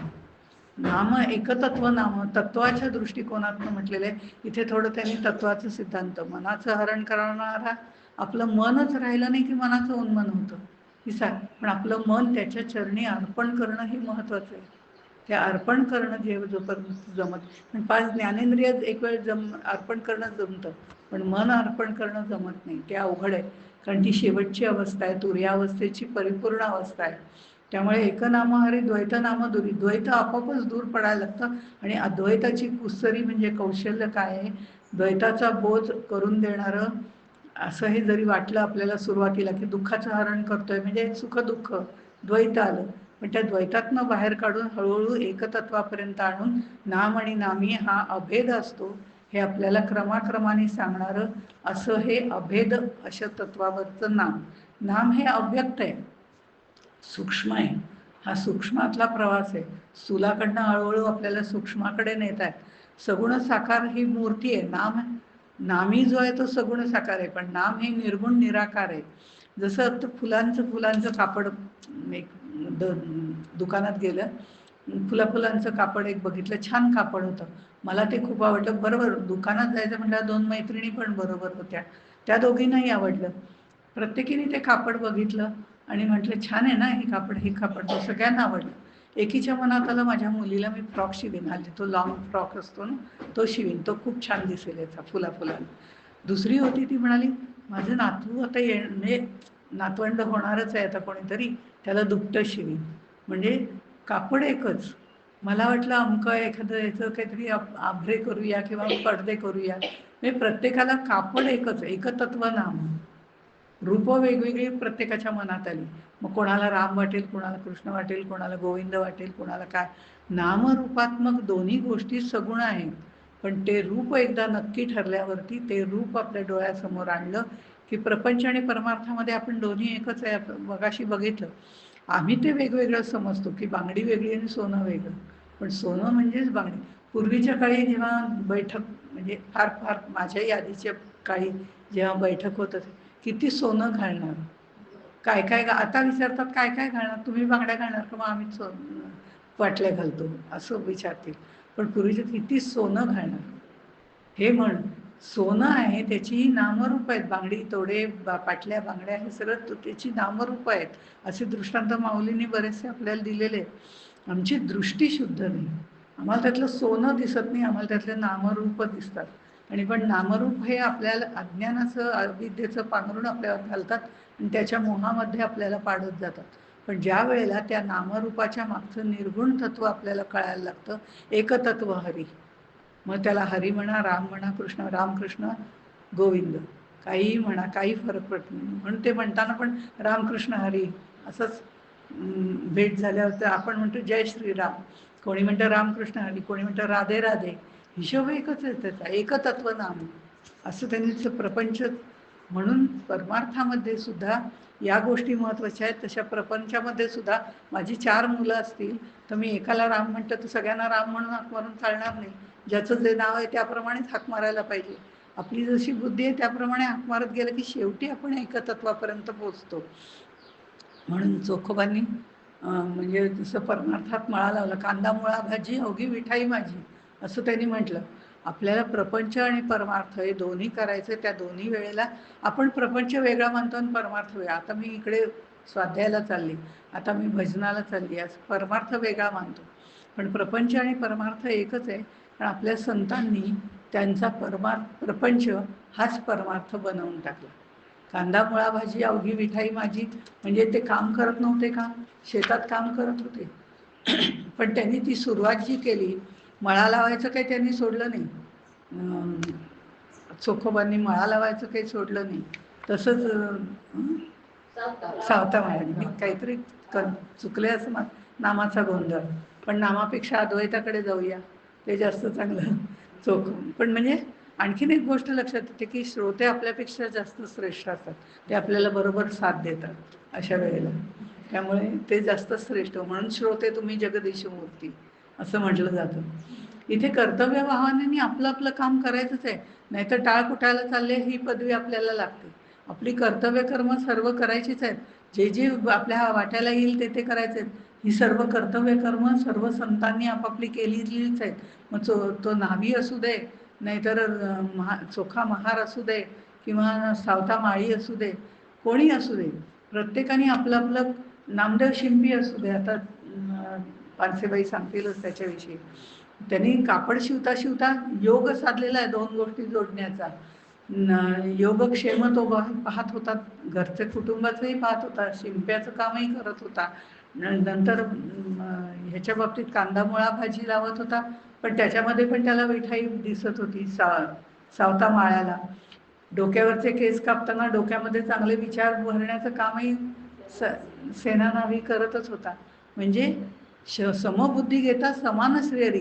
कारण त्याला असं नव्हतं वाटत की मी त्या राजाची कटिंग करतोय का कोणाची कटिंग. त्याच्या अंगी परमेश्वर आहे, माझ्या अंगी परमेश्वर आहे. तो परमेश्वरच कटिंग करणारा पण आहे नाव्याच्या बाबतीमध्ये, मी म्हणते सेना नाभीच्या बाबतीमध्ये. त्यामुळे त्यानं विठ्ठलाने किती मदत केलेली आहे त्याला, नाही का. त्यामुळे तो स्वतः जाऊन राजाची त्याला काय शुश्रूम काहीतरी म्हणतात, म्हणजे कटिंग केली हा आत्ताचा शब्द आहे म्हणून मी म्हटलं. असो, तर आपोआपच मन इंद्रियांच्या स्वाधीन होतं. इंद्रिय विषयांच्या स्वाधीन होतात, त्यावेळेला आपली वृत्ती बाहेर जाते, जी आमच्या सगळ्यांची द्वैत बुद्धी असते. पण या लोकांची बुद्धी इतकी अंतर्निष्ठ होत गेलेली असते हरिनामस्मरणाने. ते सुलभ आहे सगळ्यामध्ये. समबुद्धी, नाम सत्य आहे, ही सत्यपणाची बुद्धी, ती भावना, आणि भगवंताच्या अस्तिभाती प्रिय हेही एकरूपच आहे याच्याबद्दलची भावना, ती समाधी भावना, ही सगळी त्यांची स्थिर होत जाते. आणि त्यामुळे त्यांना प्रत्येक दगडामध्ये मूर्ती दिसायला लागते. आम्हाला दगडात मूर्ती नाही दिसत, आम्हाला दगडामधलं नको असलेला भाग काढून टाकावा लागतो, मग आपल्याला ती मूर्ती तयार करावी लागते आणि मग आम्हाला ती मूर्ती दिसते. आपल्यातले अवगुण असे आपल्याच या शरीरातले अवगुण असे काढत गेलं की अवगुण दिसत नाहीत ना. पण आणि माझ्यातले अवगुण तर मला माझ्या अवगुणात हे जाणवतच नाही. मी ते असे हे करायला जाते की नाही नाही हे माझंच बरोबर आहे, म्हणजे मला लागतोच तसं. त्यामुळे मला म्हणजे माझ्यातल्या अवगुणाचं मी आणखीन मंडन करायला जाते की हेच चांगलं आहे. त्याच्यापेक्षा आधी आपल्यातले अवगुण शोधायला पाहिजेत, ते बाजूला करायला पाहिजेत. म्हणजे जी संतांनी केलं आहे तो मार्ग आपल्याला दाखवला आहे. त्यांनी आपल्याला मूर्तीतले दगडातली मूर्ती वेगळी काढून दाखवली की हे बाकीचे अवगुण तुझे काढून टाक. आता ह्या मूर्तीतले अवगुण काढून ह्यातलं काय काय काढायचं ते बघायचं. पण ते असे काढता येत नाही, ते संत सहवासाने काढतात. ते हरिनामानेच काढली जातात. म्हणजे दगडात मूर्ती असतेच, फक्त आपल्याला काढावी लागते. आपल्यात अवगुण असतातच, फक्त ते काढून टाकावे लागतात आणि मग ती सद्गुणांची मूर्ती तयार करावी लागते. ती मूर्ती व्हायला वेळ लागते. त्याच्यासाठी शमदमादी षटसंपत्ती गोळा करण्याकरता आपण योग याग समाधी वगैरे या ह्याच्यात पडण्यापेक्षा हरिमुखे म्हणा, हरिमुखे म्हणा हे सगळ्यात सोपं. कारण सर्वाघटी राम देहादेही एक, सूर्यप्रकाशक सहस्र रश्मी. सूर्य ज्याप्रमाणे अनंत किरणांनी अनेकांना स्पर्श करतो, त्याप्रमाणे त्या एकतत्वाकडनं सगळ्यांना स्पर्श केला जातो. प्रत्येक चराचरामध्ये जेवढं म्हणून काही दृश्य अदृश्य पदार्थ आपल्याला दिसत आहेत, त्या सगळ्याच्या मध्ये हा राम भरलेला आहे. आणि तो आपल्याही हृदय आकाशात आहे. अगदी मुंगीपासून हत्तीपर्यंत तो भरलेला आहे. एकतत्व व्याप्त आहे, ते आपल्याच हृदय आकाशात राहतं. म्हणून त्या सेना नावीला राजाची कटिंग करतोय असं वाटत नाही, परमेश्वराचंच काम करतोय असंही वाटतंय. आपल्यातले सद्विचार ये हृदयचे ते हृदयी घालून तो मोकळाही होतो. पण सांगायला जात नाही मी असं असं केलं, पण सांगताना अशा गोष्टी सांगतो की त्याचं हृदयाचं परिवर्तन पण व्हावं आणि त्यालाही त्याची अनुभूती मिळावी. आणि मग अशा पद्धतीने ज्या वेळेला हे संत आपलं कष्ट कर्म करून स्वस्थ बसत नाही, पण कर्म करता करता उठता बसता देवता खाता पिता धंदा करता हे करतात, नामस्मरण करतात. इतकं सोपं आहे. त्यांना पुस्तकं वाचायला वेळच नाही आहे. हो, आम्हाला वेळ नाही तो संसारामुळे नाही, त्यांना पुस्तकं वाचायला वेळ नाही कारण ते अशिक्षित होते. पण अशिक्षित असूनही सुशिक्षित होते, कारण त्या अक्षराशी त्याचं नातं जोडलं गेलं होतं. आमचं अक्षराशी म्हणजे फक्त पोथी पुराणातल्या अक्षराशी नातं जोडलं गेलंय, असे आम्ही साक्षर आहोत. पण त्यांचं नातं त्या अक्षराशी जोडलं गेलंय, असे ते निरक्षर असून साक्षर. असा हा फरक आहे त्यांच्यातला आणि आपल्यातला. आणि मग ते सहजपणे म्हणू शकतात अनेकत्व गेले अनेकत्व गेले एकत्वची आले, असं पद्धतीने म्हणतात. ज्ञानदेवा चित्ती हरिपाठ नेमा मागली जन्मा मुक्त झाला. नित्य म्हणजे परब्रह्म आणि नियमितपणे त्याचं स्मरण याच्याबद्दल सांगितल्यानंतर ते म्हणतात ज्ञानदेवा चित्ती हरिपाठ नेमा. हा हरिपाठ करायचा नेम ज्ञानदेवानी चित्तामध्ये पक्का बाळगलेला आहे. आता मला ज्ञान झालं, मला अनुभूती आली, मला सगळं संपूर्ण दिधलं, मग आता सोडून द्यायला काय हरकत आहे? खरं म्हणजे काही गरज नाही. ही ज्ञानोत्तर भक्ती त्यांनी तशीच चालू ठेवली ती ज्ञान मिळाल्यानंतर सुद्धा. आणि मग त्याचं स्मरण नित्य नेमाने करायचं.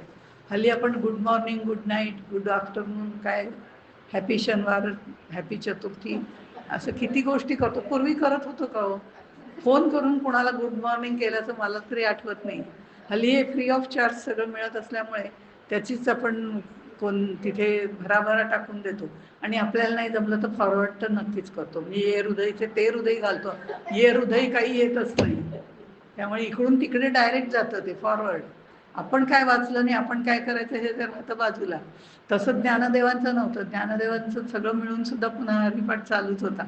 हे गुड मॉर्निंग गुड नाईट जे आहे ना, व्हॉट्सॲपवर आपण करतो, ते रोज देवाला करायला काही हरकत नाही बरं का. देवसुद्धा मॉडर्न झालं आहे आपल्यासारखं. तसं जसं गोंदवलेकर महाराज म्हणतात, नामासाठी तोंड हललं पाहिजे. एरवी तोंड आमचं बऱ्याच वेळा हलतं, खाण्यासाठी पिण्यासाठी हलतं. रसनेची 2 कार्य ती तिच्याकडनं करून नको घ्यायला, म्हणून आमचं दोन्ही ठिकाणी हलतं. पण ते म्हणतात नामासाठी तोंड उघडलं पाहिजे. वायफळ गप्पानी कंबलं काम कापवलं आपण बघितलं होतं. रसनेची ती 2 कार्य आहेत. पण गुड मॉर्निंग देवाला रोज म्हणायची सवय लागली की नामस्मरण करायची सवय लागते. सकाळी उठल्या उठल्या त्याला नमन करून, आज तू ज्यानी सकाळ होता मज जागविले, शक्ती स्मृती देवनी परत जागविले. म्हणजे तो काल झोपवतो, झोपेत काही आपल्याला आठवत नाही, गाढ निद्रा अज्ञानाची लागलेली असते. पण सकाळी उठल्यावर काल काय केलं होतं तिथून मागील पानावरून पुढील पानावर चालू होतं की नाही, असं नाही. काल काय केलं होतं, परवा काहीच माहिती नाही, आज नवीन सुरुवात. शक्ती स्मृती देवनी मज जागविले. आणि ते त्यांनी नाही जागवलं तर काल आल्या होत्या बाई कीर्तन करायला, प्रवचन करायला, आज काय माहिती नाही, आज त्या गेल्या, झालं संपलं तिथेच. त्यांनी उठवलंच नाही तर आपण उठणार कसं? म्हणून तो आपल्याला उठवतोय, म्हणून त्याचं स्मरण करून त्याला सकाळी पहिलं उठल्या उठल्या आपण वंदन करायची आपल्याकडे पद्धत आहे. गुड मॉर्निंगच आहे. दुपारी नैवेद्य दाखवून आपल्याबरोबर जेवायला म्हणणं आहे गुड आफ्टरनूनच आहे. आणि रात्री अख्खा दिवस माझा छान गेला, तुझ्या नामस्मरणात गेला, असाच पुढचा दिवस जाऊ दे, अशी त्याच्याकडे मागणी करून त्याला गुड नाईट करायला काय हरकत आहे. असंही गुड मॉर्निंग गुड नाईट म्हणायची सवय नामस्मरणामुळेच लागते. मग सोनियाचा दिनू सगळेच सोनियाचे दिनू. नामस्मरणामधून आपण या जन्मातून मुक्त होतो, अनेक जन्मातून मुक्त होतो, अनेक पिढ्या आपण मुक्त करतो, याबद्दल आपण सगळं बोललेलंच होतो. आणि हे सगळं माऊली नित्यपाठ करून नित्यपाठ करून हे सगळं शक्य आहे असं सांगतात. काही कुठे जायला नको, यायला नको, जिथे जाल तिथे नामस्मरण करा, जिथे नामस्मरण आहे तिथे जरूर जा, कारण तिथे मी नक्की आहे. असं मला जर भेटायला यायचं तर जिथे नामस्मरण चालू आहे तिथे नक्की या. अशा पद्धतीने पुण्य शिल्लक नसेल तर पुढचा जन्म येत नाही. पण इथे आपण कर्तृत्व भोक्तृत्वही हरिनामामध्ये त्यालाच देऊन टाकायला सुरुवात केली की पापही नाही, पुण्यही नाही, पुनरपि जननम पुनरपि मरणम हेही नाही. इतका हा हरिनाम घेणं सोपं आहे असं ते सांगतात. आणि आपल्याला म्हणतात, हरिमुखे म्हणा, हरिमुखे म्हणा, पुण्याची गणना कोण करी. एक नाम हरी द्वैत नाम दुरी, अद्वैत कुसरी विरळा जाणे. समबुद्धी घेता समान श्रीहरी, शमदमावरी हरी झाला. सर्वाघटी राम देहा देही एक, सूर्यप्रकाशक सहस्र रश्मी. ज्ञानदेवा चित्ती हरी पाठ नेमा, मागलिया जन्मा मुक्त झालो. हरिमुखे म्हणा, हरिमुखे म्हणा, पुण्याची गणना कोण करी. ज्ञानेश्वर महाराज की जय.